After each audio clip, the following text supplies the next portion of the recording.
Hey good people, it's CC Devereaux, and I received a lot of good questions from you guys down in my comment section during my hiatus. And I wanted to make sure that I answered them because there were some really good questions and a few of you might want to know the answer to them. So stay tuned for this LOCS Q&A.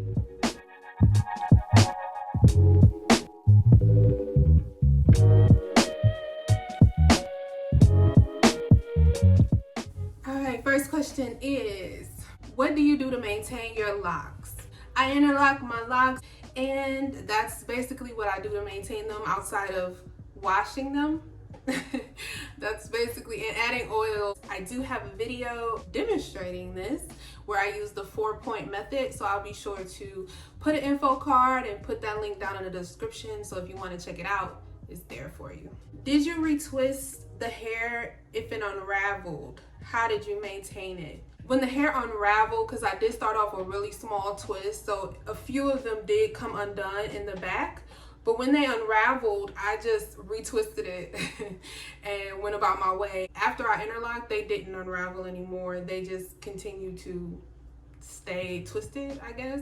I also braided like a little bit of it to give it a more tighter foundation.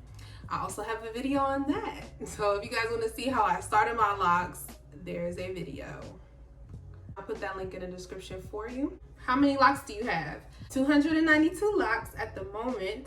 I started with 300 locks and combined some just to give them a thicker look to them because they were really tiny and I just wanted them thicker. I may combine some more, I'm not quite sure, but for right now I have 292.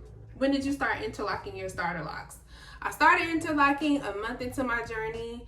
I knew I wanted to interlock. I didn't start my locks with interlocks though. I didn't start that until a month into my lock journey. How do you clean up those tiny parts at the back? Well, I have a lot of practice with working with the back of my head without using a mirror, because before I was locked, I would do my hair every 2 to 3 weeks in many different braiding styles or crochet styles that required me to braid or twist. So I was very comfortable with working with the hair in the back. So it wasn't that hard for me. I would just feel, and if it felt like it unraveled, I would just retwist it.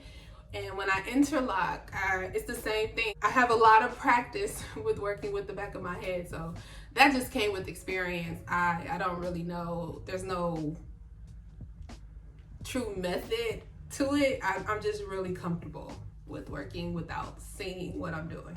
Is interlocking only for small locks? No, it's not. You can interlock any size lock. It's all a personal preference. When you palm roll, you do get a smoother look to your lock. So a lot of people that I've encountered prefer that smooth look with their larger locks, so they don't interlock their locks. But it's not only for small locks. It's just all a personal preference on how you want the outcome of your locks, how you want them to look. So yeah. How did you keep the shorter parts of your hair from slipping when you installed your locks? I didn't.